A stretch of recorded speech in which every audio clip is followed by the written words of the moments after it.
Jemaat yang dikasihi dan dipelihara oleh Tuhan, kita kembali berkumpul dalam kasih dan anugerah-Nya untuk menjalankan ibadah kita hari ini. Kesempatan ini adalah suatu kemurahan Tuhan yang patut kita hargai. Mari kita terima undangan persekutuan ini dengan syukur dan hormat. Saya undang kita sekalian untuk bangkit berdiri, kita mulai ibadah kita. Ibadah kita hari ini kita mulai dengan suatu pengakuan bahwa pertolongan kita adalah di dalam Tuhan yang menjadikan langit dan bumi. Turunlah kiranya atas kita sekalian anugerah dan damai sejahtera dari Allah Bapa dan Tuhan kita, Yesus Kristus. Amin. Tuhan memanggil kita dan mengundang kita untuk beribadah melalui Mazmur 95 ayat 6 dan 7a berkata demikian. Masuklah, marilah kita sujud menyembah, berlutut di hadapan Tuhan yang menjadikan kita.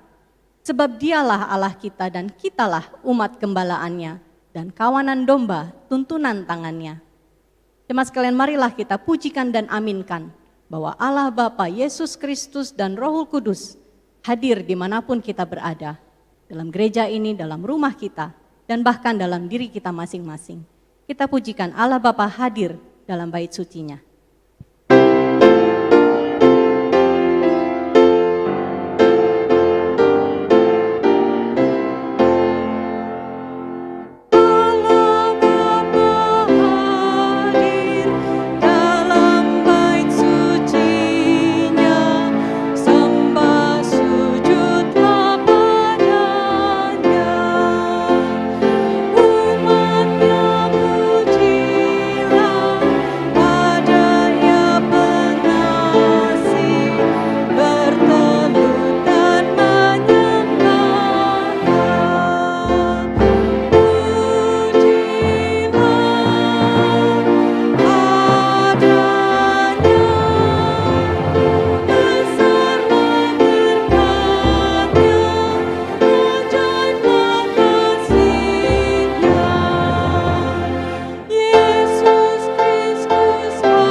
Kita berdoa.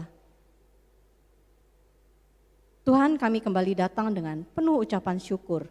Kami mengakui kebesaran dan kuasa Tuhan yang tidak ada habis-habisnya. Engkau pencipta dan penguasa dunia ini, alam dan makhluk semua tunduk kepadamu. Segala pemerintahan di dunia ini Tuhan ada dalam kuasa-Mu juga. Siapakah kami Tuhan, manusia, sehingga Engkau mengindahkan kami, bahkan Engkau berikan kami anugerah pengampunan melalui karya Yesus Kristus di kayu salib. Dan bahkan Engkau mengundang kami untuk bersekutu dalam meja perjamuan-Mu. Biarlah Allah Roh Kudus menguasai hati kami pada pagi dan siang hari ini, pikiran kami, sehingga kami melalui ibadah ini, apa yang kami ucapkan, pikirkan dan lakukan menyenangkan Engkau. Dan kami semakin percaya dan taat kepadamu. Biarlah nama-Mu yang ditinggikan dan dimuliakan. Dalam nama Tuhan Yesus Kristus kami berdoa. Amin. Jemaat sekalian silakan duduk. Kita akan lanjutkan pujian kita kepada Tuhan dengan membacakan Mazmur bersama-sama. Terambil dari Mazmur 28 ayat 7 dan 9, kita akan bacakan bersama. Mazmur pujian. Tuhan adalah kekuatanku dan perisaiku, kepadanya hatiku percaya. Aku tertolong, sebab itu beria-ria hatiku, dan dengan nyanyianku aku bersyukur kepadanya. Tuhan adalah kekuatan umatnya dan benteng keselamatan bagi orang yang diurapinya. Selamatkanlah kiranya umatmu dan berkatilah milikmu sendiri. Gembalakanlah mereka dan dukunglah mereka untuk selama-lamanya. Kita tidak mengerti mengapa Tuhan memilih dan menyelamatkan kita, manusia yang berulang kali jatuh ke dalam dosa. Namun kita percaya dan yakin bahwa kuasa Tuhan melalui Tuhan Yesus Kristus mampu menyelamatkan kita dari maut dan penghakiman. Jemaat sekalian, mari kita mengambil kesempatan untuk mengakui dosa, memohon pengampunan dari Tuhan. Kita akan masuk dalam doa pengakuan dosa, kita nyanyikan pujian Ku Tahu Yang Ku Percaya.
Mari kita bangkit berdiri, kita nyanyikan bait yang kedua.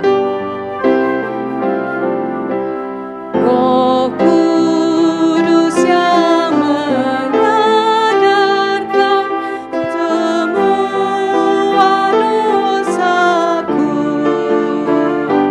firman yang nyatakan Kristus bawaku padanya. Namun ku tahu yang ku percaya, aku pun tahu bahwa Ia dapat pelihara yang ku serahkan sampai pada akhirnya. Namun ku tahu yang ku percaya, aku pun tahu bahwa Ia dapat pelihara yang ku serahkan sampai pada akhirnya. Mari kita menghadap Tuhan yang suci, dan keberadaan kita merendahkan hati kita masing-masing. Sembunyikanlah wajah-Mu terhadap dosaku. Hapuskanlah segala kesalahanku. Jadikanlah hatiku tahir ya Allah. Perbaharuilah batinku dengan roh yang teguh. Mari kita mengakui dosa kita masing-masing di hadapan Tuhan yang penuh kebaikan dan kasih, yang terus ingin mengampuni kita.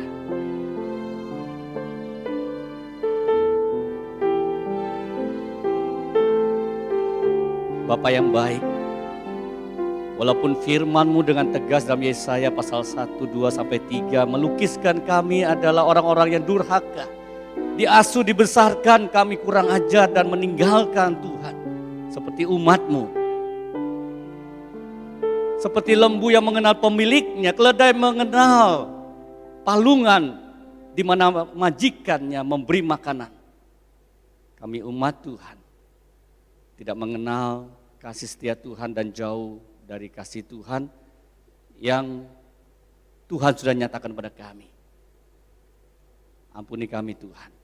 Dan kami bersyukur Tuhan melalui Yesus Kristus datang ke dunia menjadi gembala yang baik, menyerahkan nyawanya bagi kami. Membawa kami kemanapun pergi, kami mau percaya ya Bapa, kepada Sang Gembala Agung yang Kau telah utus ke dunia ini. Apapun kesulitan, pergumulan kami, ke lembah kekelaman sekalipun kami bersyukur karena Tuhan menyertai kami. Kegelapan apapun Tuhan pada hari ini kami percaya kasih setia Tuhan mengejar kami, mau mengampuni kami dan menyucikan kami. Sehingga kami boleh diundang Tuhan dengan hati yang sudah dikuduskan. Di meja perjamuan kami bersekutu dengan Tuhan Yesus Kristus di surga yang mulia. Terima kasih dalam Yesus Kristus Tuhan kami, Gembala Agung kami, Guru kami yang agung, kami bersyukur dan berdoa. Amin. Naikkan refnya dengan iman kepada Tuhan. Namun ku tahu yang ku percaya, aku ku tahu bahwa ia dapat pelihara yang ku serahkan sampai pada akhirnya. Kita bersyukur pada Tuhan yang memberikan kita iman, warisan pengakuan iman rasuli kepada seluruh gereja sepanjang abad dan tempat. Kita mau ikrarkan bersama-sama pengakuan iman rasuli. Aku percaya kepada Allah, Bapa yang Maha Kuasa, Khalik langit dan bumi, dan kepada Yesus Kristus Anak yang tunggal Tuhan kita, yang dikandung dari Roh Kudus, lahir dari anak darah Maria, yang menderita sengsara di bawah pemerintahan Pontius Pilatus, disalibkan, mati dan dikuburkan, turun dalam kerajaan maut. Pada hari yang ketiga bangkit pula dari antara orang mati, naik ke surga, duduk di sebelah kanan Allah, Bapa yang Maha Kuasa, dan dari sana akan datang untuk menghakimi orang hidup dan yang mati.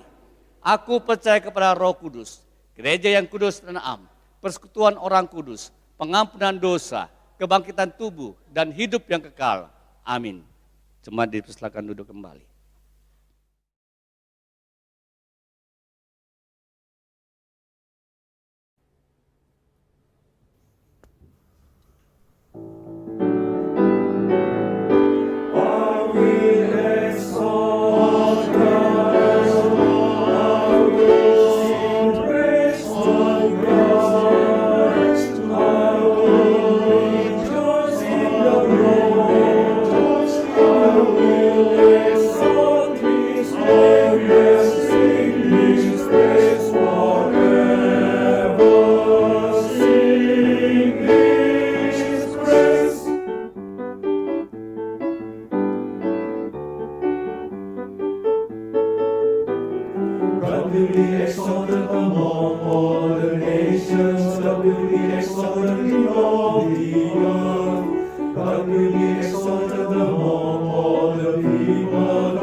I will proclaim them all my life.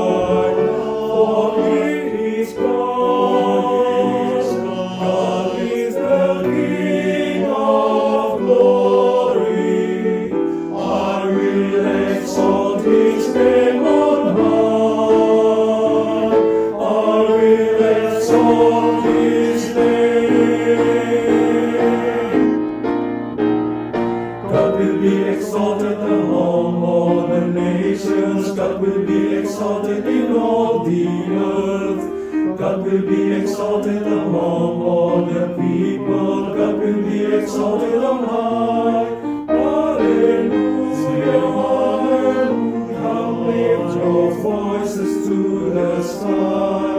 Hallelujah, hallelujah. Let all creation now reply. Let the heavens ring. God will be exalted on high. Sing hallelujah. God will be exalted on high. Sing hallelujah. God will be exalted on high.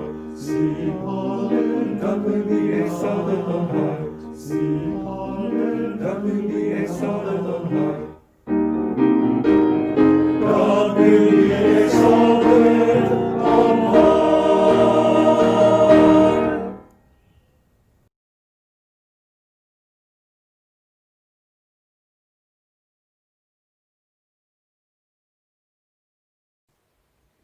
Shalom Bapak Ibu Saudara sekalian.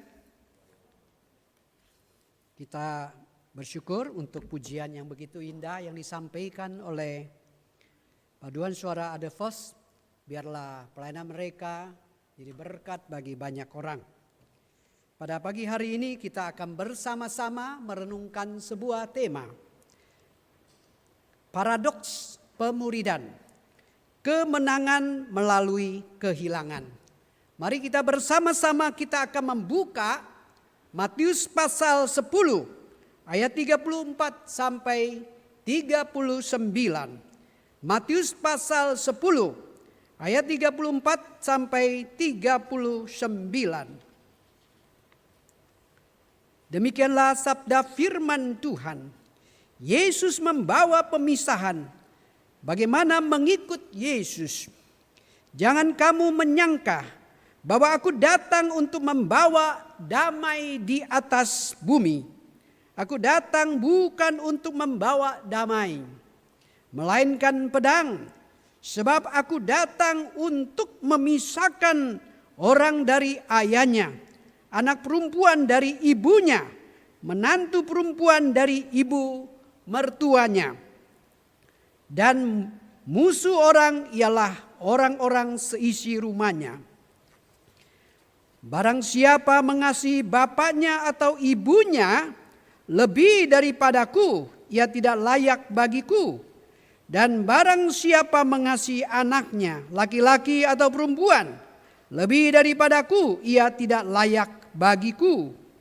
Barang siapa tidak memikul salibnya dan mengikut aku, ia tidak layak bagiku. Barang siapa mempertahankan nyawanya, ia akan kehilangan nyawanya. Dan barang siapa kehilangan nyawanya karena aku, ia akan memperolehnya. Sebelum kita renungkan bersama, kita akan bersama-sama bersatu di dalam doa. Tuhan Bapa di surga, kami mengucap syukur kehadirat Tuhan. Pada saat ini kami boleh bersama-sama datang memuji Tuhan. Dan juga diberikan kesempatan untuk mendengarkan sabda firman Tuhan. Tata hati kami, hati yang rindu akan firman Tuhan. Hati yang taat, menundukkan diri di bawah otoritas firman Tuhan.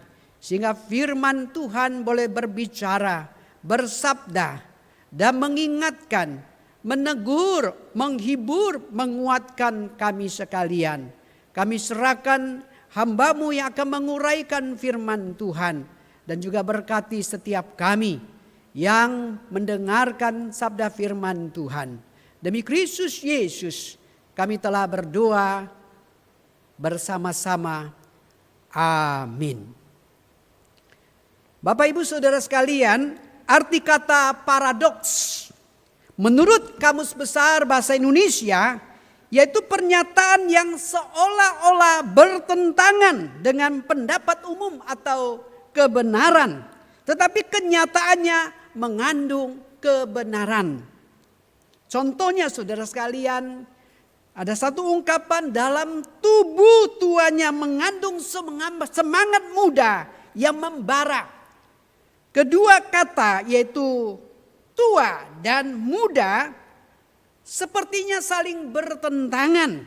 Namun kalimat ini bentuk memiliki satu makna, yaitu meskipun sudah tua tetapi masih bersemangat seperti anak muda. Contoh lainnya saudara sekalian, misalnya laki-laki dan perempuan. Kelihatannya dari penampilan mereka berbeda tajam. Tapi sebenarnya keduanya adalah bagian daripada umat manusia. Dalam Alkitab banyak contoh-contoh paradoks saudara sekalian. Misalnya dalam kisah pelantikan Daud menjadi raja Israel. Bapak ibu saudara sekalian, menurut pendapat umum termasuk Nabi Samuel, beranggapan bahwa kakak-kakak Daud yang gagah, yang ganteng-ganteng itu lebih pas, lebih layak menjadi raja Israel. Namun nyatanya Tuhan memilih Daud yang masih imut-imut menjadi raja Israel. Contoh yang lain, paradok yang lain, kekalahan Goliat di tangan Daud adalah paradok lain lagi.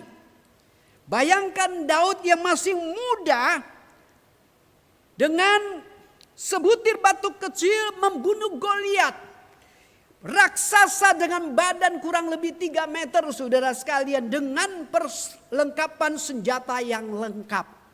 Berhasil dikalahkan oleh Daud. Dan burung gagak bertugas atau jadi utusan Tuhan untuk mengantar daging kepada Nabi Elia di tepi sungai Kerit. Saudara bayangkan burung gagak yang hobinya makan daging. Mayat saja dimakan, apalagi daging segar saudara sekalian. Tetapi dalam perjalanan mengantar daging kepada Nabi Elia, kita melihat dia tidak memakan daging itu. Dia bisa melakukan tugasnya sampai ke tempat tujuan tanpa memakan secuil pun. Ini adalah satu paradoks saudara sekalian. Dan Yesus sendiri adalah paradok yang terbesar. Yesus adalah Tuhan pencipta langit dan bumi, raja segala raja. Namun lahir di kandang binatang, terbaring di palungan tempat makanan hewan yang hina, yang kotor saudara sekalian. Dan ia mati disalibkan saudara sekalian dengan hina. Dan dimakamkan dalam kuburan milik orang lain.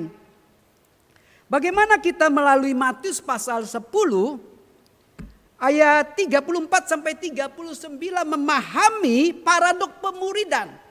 Kemenangan melalui kehilangan. Yang pertama saudara sekalian, Tuhan Yesus membawa pemisahan. Di dalam ayat 34 sampai 37 dikatakan oleh firman Tuhan, jangan kamu menyangka bahwa aku datang untuk membawa damai di atas bumi. Aku datang bukan untuk membawa damai melainkan pedang. Sebab aku datang untuk memisahkan orang dari ayahnya, anak perempuan dari ibunya, menantu perempuan dari ibu mertua. Dan musuh orang ialah orang-orang seisi rumahnya. Barang siapa mengasihi bapa atau ibunya lebih daripadaku, ia tidak layak bagiku. Dan barang siapa mengasihi anaknya laki-laki atau perempuan lebih daripadaku, ia tidak layak bagiku. Bapak ibu saudara sekalian, di zaman modern ini kita bisa melihat begitu banyak kemudahan, kenyamanan yang bisa digunakan manusia. Sejak adanya komputer, smartphone, internet, manusia bisa memakai teknologi yang ada untuk berbagai tujuan seperti riset, kesehatan, bisnis, pendidikan, keamanan dan sebagainya. Dengan adanya kemajuan teknologi itu seharusnya lebih mudah tercipta perdamaian di bumi. Karena komunikasi antar bangsa dan manusia sekarang bisa dilakukan dengan sangat praktis, sangat mudah saudara sekalian. Tapi dalam kenyataannya kekacauan teknologi yang ada itu seringkali menciptakan kekacauan, pertikaian, kebingungan, bahkan mengurangi perdamaian di dunia. Bapak Ibu Saudara sekalian, kadangkala smartphone itu membuat komunikasi antar manusia semakin jarang dan jauh. Mungkin mereka itu dekat secara jarak, tetapi teknologi atau smartphone itu bisa membuat suami istri, orang tua dengan anak itu jadi jauh, saudara sekalian. Yesus anak Allah yang sudah lahir di dunia ini juga diharapkan untuk membawa damai di tengah-tengah umat manusia. Di dalam Yesaya pasal 9 ayat 6 dikatakan, sebab anak telah lahir untuk kita, seorang putra telah diberikan untuk kita, lambang pemerintah ada di atas bahunya, dan namanya disebut orang penasihat ajaib, Allah yang perkasa, Bapa yang kekal, Raja damai. Tapi dalam sejarah kita melihat bahwa banyak pertikaian, peperangan yang terjadi baik antar agama maupun di antara umat Kristen dari dulu sampai sekarang. Bacaan nas Alkitab hari ini sering membuat orang bingung, sebab di sini Yesus berkata, jangan kamu menyangka bahwa aku datang membawa damai di atas bumi. Aku datang bukan untuk membawa damai, melainkan pedang. Pedang adalah simbol kekerasan, peperangan, pemisahan, dan penolakan. Apakah Yesus mengajarkan jalan kekerasan dan pepecahan? Bukankah Yesus dikenal dengan ajarannya tentang hukum yang paling utama, yaitu hukum kasih? Yesus tidak mengajarkan jalan kekerasan, pepecahan atau pertengkaran dalam rumah tangga dan masyarakat. Namun mau tidak mau, hal tersebut akan dihadapi oleh para murid sebagai akibat panggilan untuk menjadi murid Kristus. Bagian ini merupakan nasihat yang disampaikan Yesus kepada para muridnya, di mana para murid ditegaskan kembali bahwa konsekuensi menjadi pengikut Yesus tidaklah mudah. Mengapa, saudara sekalian? Mereka akan terpisah dari keluarga mereka sendiri, ayah, ibu, anak, menantu, dan mertua. Keberadaan keluarga merupakan salah satu identitas jati diri orang Yahudi yang dengannya mempengaruhi pada status dan hubungan sosial. Hal ini berakar kuat dan tidak begitu mudah untuk dilepaskan. Bagi orang Yahudi, hidup terpisah dengan keluarga itu berarti memutuskan hubungan saudara. Bisa saja garis keturunan. Itu berarti pengasingan. Pengasingan sama dengan penderitaan. Itu berat, saudara sekalian. Kemudian Yesus juga menambahkan hal layak tidaknya seseorang menjadi pengikut Yesus itu dilihat seberapa besar kasih orang itu kepada Tuhan dibandingkan kasih orang itu terhadap orang tuanya. Orang Yahudi yang keras dengan keyahudiannya jelas marah ketika ada anggota keluarganya berpindah haluan atau memilih jalan yang lain mengikuti Yesus. Dengan memilih mengikuti Yesus, pastilah mereka akan berselisih paham dengan keluarganya, dimusuhi oleh orang-orang Yahudi yang lain, sehingga mereka harus menanggung derita, disingkirkan, dikucilkan oleh keluarga mereka sendiri. Inilah yang diperingati oleh Tuhan Yesus ketika ia berkata, aku datang bukan untuk membawa damai, melainkan pedang. Bapak Ibu Saudara sekalian, pedang adalah simbol perlawanan. Karena Kristus adalah terang. Maka di mana Kristus diberitakan ada perlawanan dari dunia yang gelap. Dan di beberapa negara menjadi murid Kristus adalah salah satu hal yang paling berbahaya. Lembaga misi Open Doors melaporkan bahwa setiap bulan di dunia ada 322 orang Kristen yang terbunuh karena iman mereka. ada 214 gereja dan bangunan milik orang Kristen yang dihancurkan. 772 tindakan kekerasan fisik kepada orang Kristen. Lebih mudah bagi kita untuk mempraktekkan iman Kristen di dalam keluarga yang semuanya Kristen. Atau di tengah-tengah komunitas Kristen, mayoritas Kristen, itu mudah kita mempraktekkan iman kita, memberikan kesaksian. Iman Kristen baru akan menghadapi tantangan yang sesungguhnya ketika kita mau menyaksikan keluar. Kita mulai memberikan kesaksian. Di tengah-tengah orang belum percaya. Begitu kita menyatakan bahwa saya pengusaha Kristen. Saya mahasiswa Kristen. Saya karyawan Kristen. Yang akan melakukan pekerjaan saya sesuai dengan prinsip kebenaran firman Tuhan. Maka ada konsekuensi yang harus kita tanggung dari orang-orang di sekitar kita yang belum mengenal Kristus. Tuhan Yesus mau supaya kita rela membayar harga sebagai murid Kristus dan menyatakan iman kita di tengah-tengah dunia ini. Dan saya ingatkan, mungkin itu akan berarti kehilangan harta, karir, keuntungan, popularitas, waktu luang, kesehatan, bahkan kehilangan keluarga dan nyawa kita. Contoh, seorang yang bernama Jim Elliot. Dia adalah seorang misionaris yang lahir di Amerika Serikat pada tahun 1927. Pada masa sekolah, Jim adalah seorang murid yang sangat berbakat, terutama di bidang pidato. Sampai-sampai pada waktu wafatnya Presiden Franklin Roosevelt, di sekolahnya waktu dia masih SMA, dia mendapat kehormatan untuk menyampaikan pidato. Selepas SMA, dia masuk ke Wilton College, sebuah sekolah tinggi teologi yang sangat terkenal di Amerika Serikat. Di sekolah pun dia mendapatkan prestasi yang tertinggi. Sangat menonjol di dalam talenta dan bakatnya. Karena bakat yang begitu menonjol. Saat dia selesai begitu banyak gereja-gereja yang mengundang dia.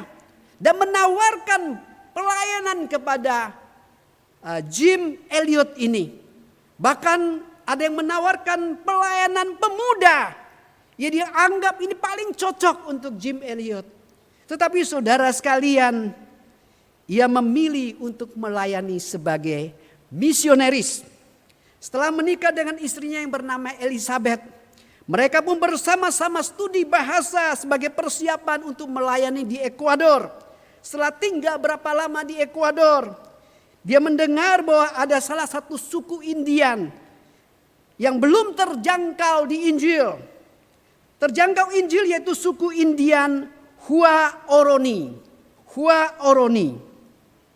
Bersama-sama dengan 4 misionaris lainnya.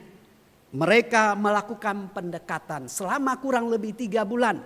Akhirnya setelah 3 bulan mereka berhasil membuka pertemuan dengan suku Indian tersebut. Dan pertemuan itu tadinya berlangsung dengan baik, dengan lancar saudara sekalian.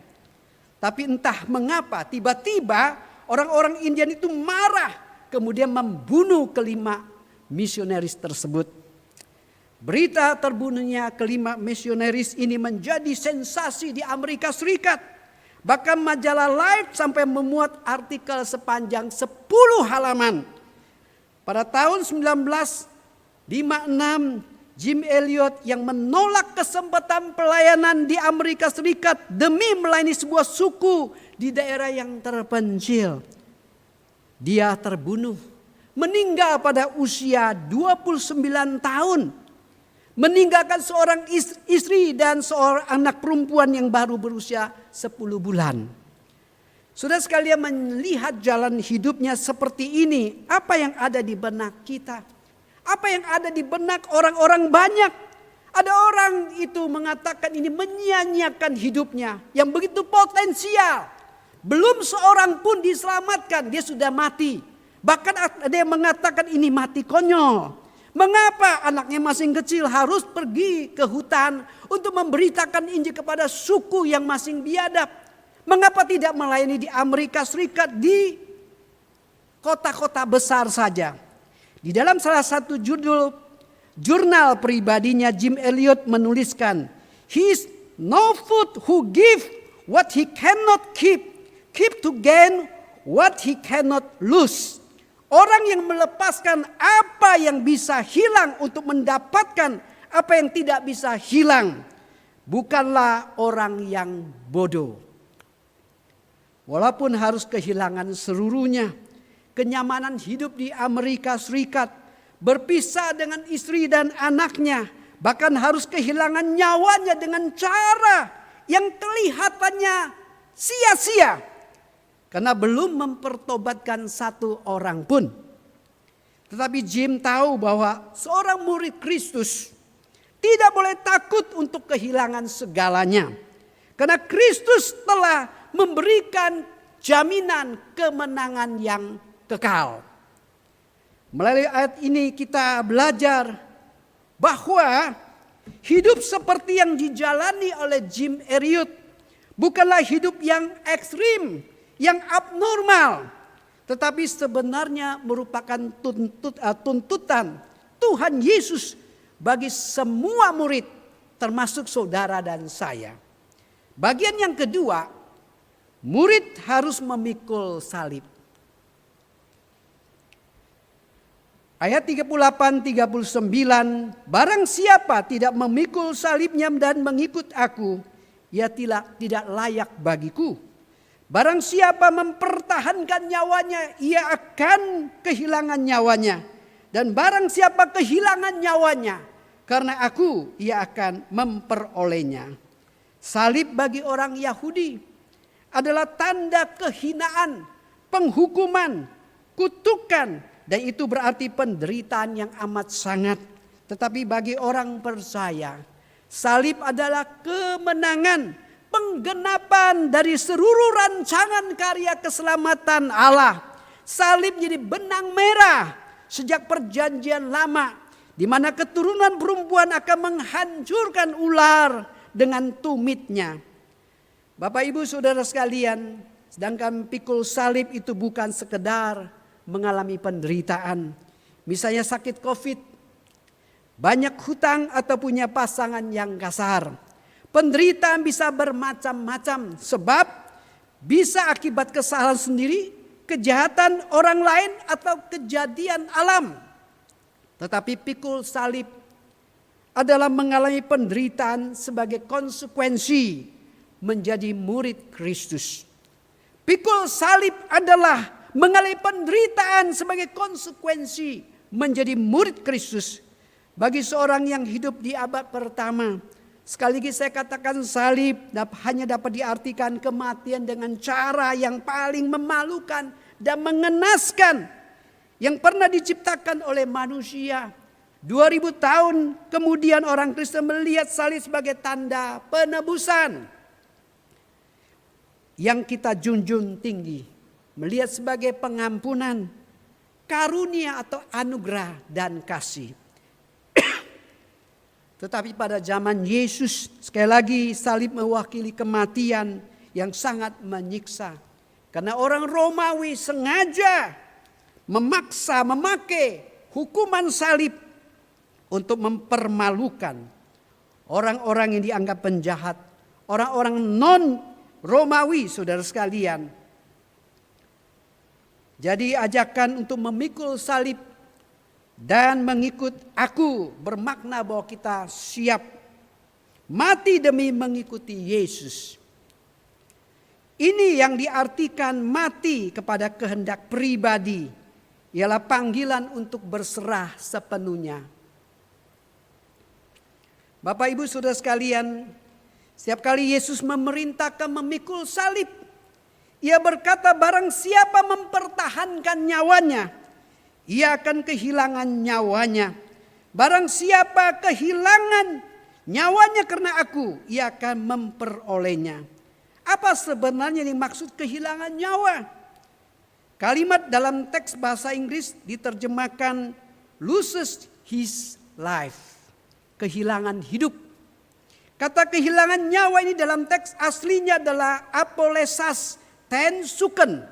Kata apolesas berasal dari kata apolumi yang mengandung pengertian hancur sama sekali, binasa atau mati atau hilang sama sekali. Mengikuti Yesus adalah hal mudah ketika hidup kita lancar. Komitmen kita padanya yang jujur akan terlihat dikala ada penderitaan pencobaan.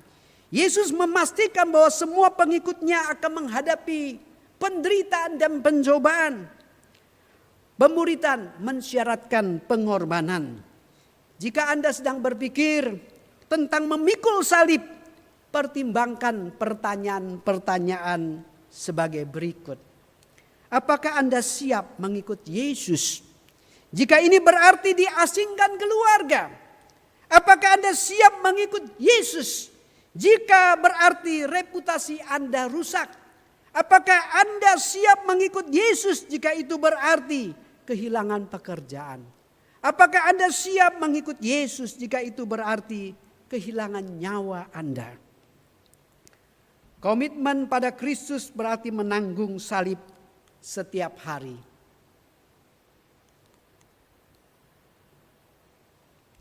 Menyerahkan harapan, impian, harta, benda, atau mungkin juga nyawa Anda bagi Kristus. Hanya jika Anda siap menanggung salib, maka Anda layak menjadi murid Kristus. Orang Kristen bukan sengaja mencari penderitaan, membuat salib sendiri untuk dipikul. Tetapi kalau demi Kristus kita menderita, kita harus siap. Di dalam Galatia pasal yang kedua ayat 20a mengatakan, namun aku hidup, tetapi bukan lagi aku sendiri yang hidup, melainkan Kristus yang hidup di dalam aku. Berdasarkan ayat ini, pendeta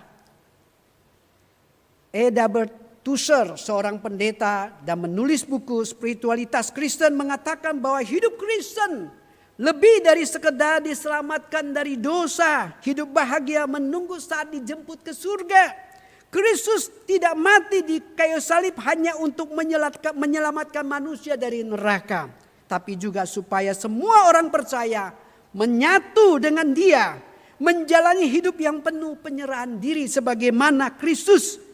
Hanya dengan menjalani hidup yang seperti inilah kita dapat mengalami kemenangan dalam Kristus secara penuh. Kembali ke cerita awal. Sepeninggalan Jim Elliot, Elizabeth dan anak perempuannya meneruskan pelayanan misi di tengah-tengah suku Indian tersebut. Saudara sekalian, ini bukan hal yang mudah karena kita dapat membayangkan bagaimana perasaan Elizabeth sebagai istri ketika harus melayani orang-orang yang telah membunuh suaminya. Namun karena pertolongan Tuhan, karena anugerah Tuhan, dia bisa mengampuni orang yang membunuh suaminya. Pengampunan kasih yang diberikan oleh Elizabeth kepada suku tersebut menggerakkan hati mereka. Hanya mereka bertobat percaya kepada Tuhan. Di sini kita melihat pengorbanan Jim Elliot tidak pernah sia-sia. Dia menerima hidup yang kekal di surga. Hidupnya jadi berkat bagi banyak orang. Menyelamatkan suku Hua Orona. Bapak Ibu saudara sekalian, mungkin saudara kenal dengan Eric Liddell. Seorang olahragawan dari Inggris. Pada satu final Olimpiade, dia tidak mau ikut bertanding. Padahal dia sudah dicanangkan untuk bertanding lomba lari 100 meter. Dan dia punya kans yang besar untuk meraih medali emas. Tetapi pertandingan jatuh pada hari Minggu. Dia tidak mau mengikuti pertandingan pada hari Minggu. Karena buat dia ini adalah bertentangan dengan iman dia. Karena itu dia melepaskan haknya untuk ikut lari dalam lari 100 meter. Saudara sekalian, pada waktu dia tidak bersedia ikut lari 100 meter. Wah, dia dicaci maki oleh semua orang. Termasuk dicaci maki oleh orang-orang Inggris, saudara sekalian. Tetapi dia taat kepada Tuhan. Karena buat dia ini adalah komitmennya kepada Tuhan. Dan demi Tuhan dia rela hilang medali emas. Tetapi cerita tidak berhenti sampai di situ. Dia kemudian diikut sertakan lomba 400 meter. Sangat jarang orang yang berlari 100 meter menjadi juara 400 meter. Karena cara larinya itu berbeda, saudara sekalian. Karena memang Eric Liddell ini spesialis 100 meter larinya. Tapi diikut sertakan lari 400 meter. Sebelum berlari di final 400 meter, ada seseorang memberikan secari kertas kepada dia yang mengutip salah satu ayat perjanjian lama, 1 Samuel pasal 2 ayat 30. God will honor the one who honor him. Tuhan akan menghormati orang yang menghormatinya. Maka dengan pegang hal itu, dia lari dengan pertolongan Tuhan. Dan dia meraih medali emas untuk lari jarak 400 meter. Bapak Ibu Saudara sekalian, Tuhan berjanji mereka yang menyerahkan hidupnya, Tuhan akan memberikan hidupnya yang kekal. Itulah janji Tuhan yang luar biasa. Kita sudah belajar bahwa seorang murid Kristus tidak boleh takut untuk kehilangan hidupnya bagi Kristus. Karena Kristus telah memberikan jaminan kemenangan yang bersifat kekal. Saat kita menyerahkan hidup kita, seolah-olah kita kehilangan. Tetapi di tangan Tuhan, Tuhan akan memberikan kemenangan kepada kita. Dan itu adalah kemenangan yang bernilai kekal. Bukan kemenangan yang sementara. Bapak Ibu Saudara sekalian, biarlah kita terus belajar menjadi murid Kristus yang makin hari semakin serupa dengan Kristus. Kita rela mau menyerahkan hidup kita ke tangan Tuhan. Tuhan akan berkarya untuk memuliakan namanya. Amin. Mari kita bersama-sama kita tunduk kepala, kita bersatu dalam doa. Bapa di surga, kami ucapkan terima kasih karena Engkau memanggil setiap kami untuk menjadi murid-murid-Mu. Engkau memanggil kami hari lepas hari semakin serupa dengan Engkau. Kami mengakui hidup kami masih jauh daripada serupa Kristus, tetapi kami mau belajar. Melalui firman Tuhan pada hari ini, kami diingatkan untuk mengikut Yesus. Memikul salib, kami mau belajar berkorban bagi Tuhan. Menyerahkan hidup kami untuk diserahkan sepenuhnya ke tangan Tuhan. Untuk dipakai oleh Tuhan. Pada saat kami menyerahkan hidup kami, mungkin bagi orang dunia itu adalah sebuah tindakan yang bodoh. Suatu kebodohan, suatu kehilangan, bahkan satu kehilangan yang besar. Tetapi Tuhan adalah Tuhan yang maha kuasa. Pada saat kami serahkan hidup kami, Tuhan tidak pernah menyia-nyiakan.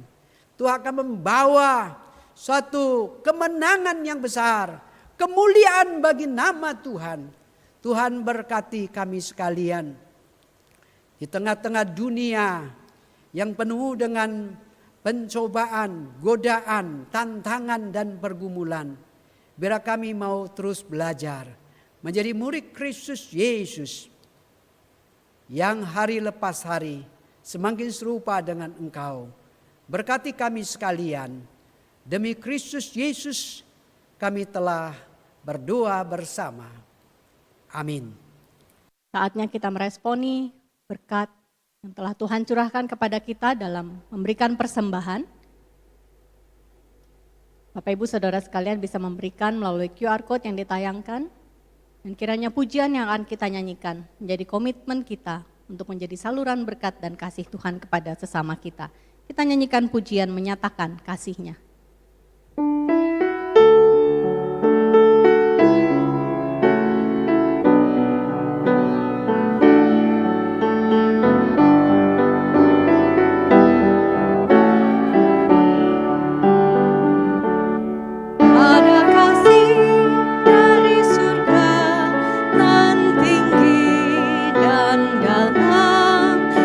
Dapat dijamah namun nyata, karena ada Kau dan aku memberi dengan hati hidup yang menyatakan kasih-Nya. Kasih Yesus menuntun membuka jiwaku, agar ku jadi saluran berkat. Kasih Yesus kobarkan api di hatiku, kabarkan pada dunia kasih-Nya. Ada kasih dari surga, ada kasih dari surga, nan tinggi dan dalam, tak dapat dijamah namun nyata,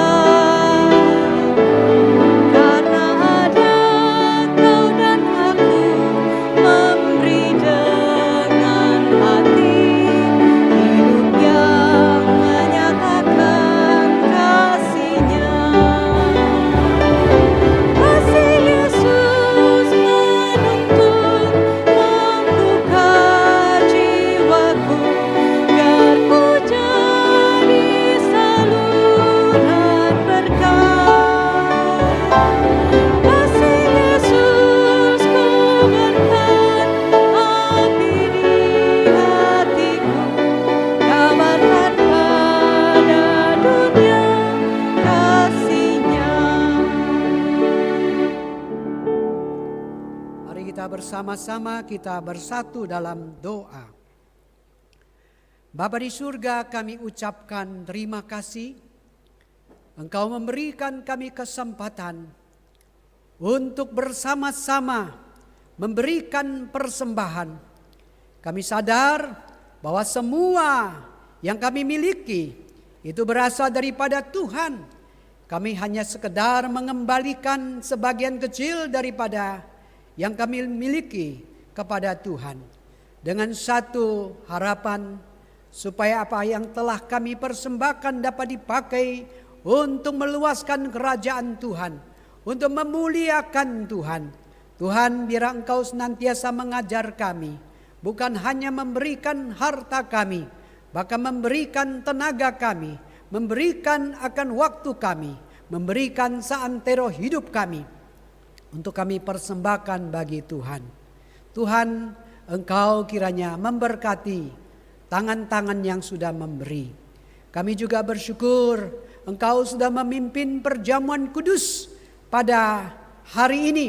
Setelah sekian bulan kami tidak mengikuti perjamuan kudus, biarlah itu mendorong kami untuk lebih dekat kepada Tuhan, lebih setia dan sungguh-sungguh di dalam mengikuti Tuhan, menjadi murid Kristus Yesus yang sejati. Bapa di surga, berkati setiap kami. Kami berdoa untuk tanggal 20, di mana akan diadakan baptisan kudus, dan tanggal 27 akan diadakan Shidi.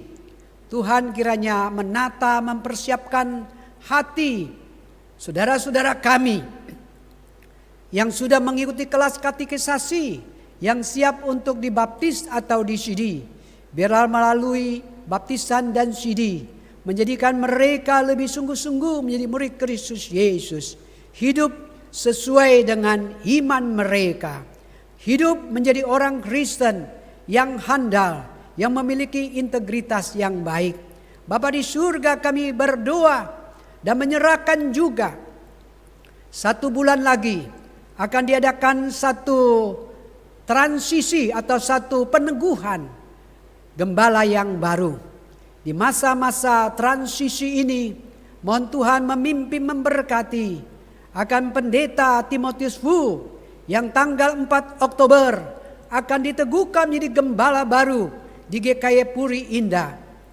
Biar Tuhan Engkau mengurapi hambamu dengan kuasa-Mu, dengan hikmat bijaksana, dengan penuhi hambamu dengan kuasa Roh Kudus, dan biarlah hambamu dipakai dengan heran menjadi gembala di tempat ini. Dan biarlah majelis hamba Tuhan, pengurus dan segenap jemaat boleh bergandengan tangan memberikan dukungan yang sepenuhnya, sehingga pelayanan hambamu boleh menjadi berkat bagi banyak orang. Bapa di surga, kami berdoa dan menyerahkan masa depan bangsa dan negara kami. Di tengah-tengah pandemi ini ada banyak masalah, ada banyak krisis yang terjadi. Krisis kesehatan, krisis daripada ekonomi. Kami berdoa supaya Tuhan tolong. Karena kami tahu kalau tidak ada pertolongan Tuhan, kami tidak bisa berbuat apa-apa. Karena itu kami mohon Tuhan tolong berkati negara ini, pulihkan keadaan negara ini. Biarlah vaksin segera dapat diproduksi dan bisa menghentikan penyebaran COVID-19. Kami berdoa supaya Tuhan tolong pulihkan kondisi ekonomi Indonesia. Dan biarlah Tuhan pakai akan pemimpin kami Bapak Presiden Jokowi dengan jajarannya, supaya mereka bersehati, bergandengan tangan untuk membawa bangsa dan negara ini ke arah yang lebih baik. Tuhan, kami serahkan masa depan bangsa dan negara ini. Kami mau Engkau yang menyatakan kuasa-Mu di dalam memimpin bangsa dan negara kami. Kami ingin berdoa untuk semua lapisan masyarakat supaya bergandengan tangan, bersehati, mendukung akan pemerintah Indonesia untuk kebaikan bersama. Terima kasih Tuhan, dengarkan seruan doa kami. Demi Kristus Yesus kami telah berdoa bersama. Amin. Sekali lagi shalom Bapak Ibu Saudara sekalian. Kita bersyukur kepada Tuhan yang sudah memimpin kebaktian pada hari ini. Dan juga setelah sekian bulan kita boleh kembali menerima roti dan sawan Tuhan. Biarlah kasih Kristus terus mendorong memenuhi hidup kita. Terima kasih juga kepada rekan-rekan organis dan pianis dan juga liturgis serta tim multimedia yang sudah bersama-sama mempersiapkan akan ibadah pada hari ini sehingga boleh berjalan dengan baik. Biar Tuhan terus memakai memberkati kita sekalian. Bapak Ibu Saudara sekalian, di tengah-tengah COVID atau pandemi ini kita tahu bahwa kita harus menata hidup kita menghadapi situasi yang baru. Ada satu hal yang perlu kita terus lakukan, yaitu kita harus banyak berdoa. Dan biar setiap hari malam jam 9 kita bersehati dengan keluarga, bersama-sama berdoa. Dan setiap Rabu malam jam 7 ada kebaktian doa umum daripada gereja. Mohon saudara bisa mengikutinya. Sebagaimana tadi sudah saya katakan dalam doa, tanggal 20 September akan diadakan baptisan kudus. Dan tanggal 27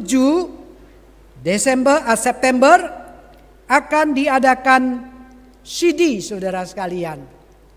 Mohon saudara yang sudah selesai kelas katekisasi bisa mempersiapkan diri. Kalau kurang jelas bisa menghubungi TU Gereja pada hari kerja. Berita diakonia, karena situasi pandemi COVID-19, maka GKI Puri Indah tidak mengadakan aksi donor darah Bagi jemaat yang ingin mendonorkan darahnya, silakan langsung ke PMI DKI di Jalan Keramat Raya atau PMI Jakarta Barat dekat Pesing. Alamat lengkap ada di e-Warta.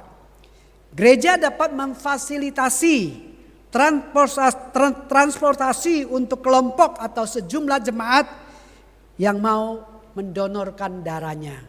Jadi saudara berapa orang kalau ingin bersama-sama ke PMI, gereja akan mempersiapkan transportasinya.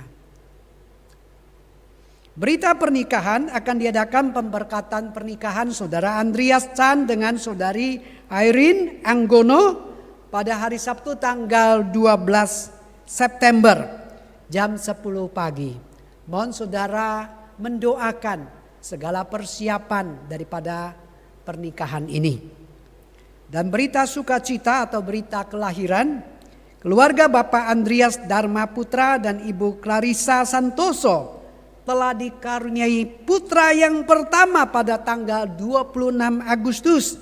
Ini juga sekaligus adalah cucu yang pertama dari Bapak Budi Harjo dan Ibu Yeni Pesik.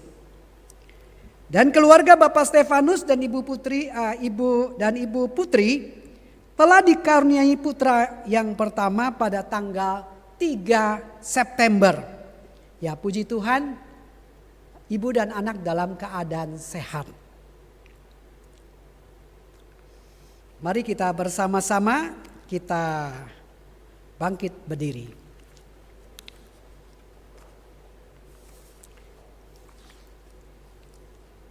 Mari kita dengarkan sabda firman Tuhan, Markus pasal 8 ayat 35. Siapa yang mau menyelamatkan nyawanya, ia akan kehilangan nyawanya. Tetapi barang siapa kehilangan nyawanya karena aku dan karena Injil, ia akan menyelamatkannya. Doksologi.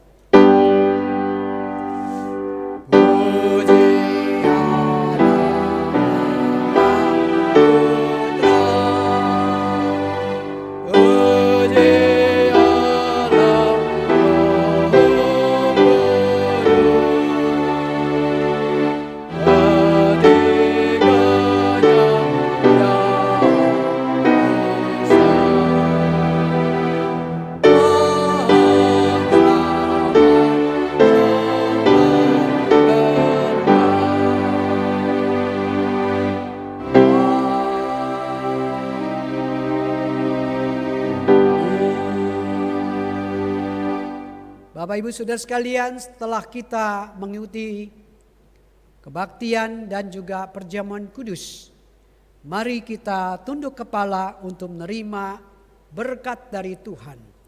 Kiranya kasih karunia daripada Kristus Yesus yang berlimpah-limpah, cinta kasih daripada Allah Bapa yang tiada berkesudahan, penyertaan pertolongan kuat kuasa Roh Kudus ada pada saudara-saudari sekalian.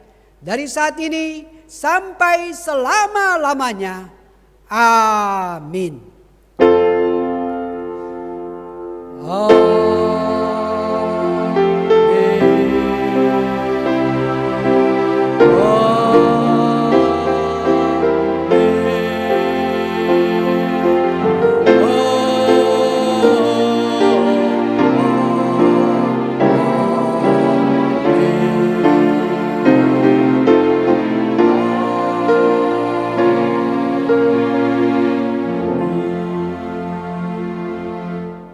Jemaat dipersilakan duduk kembali. Saat teduh kebaktian selesai.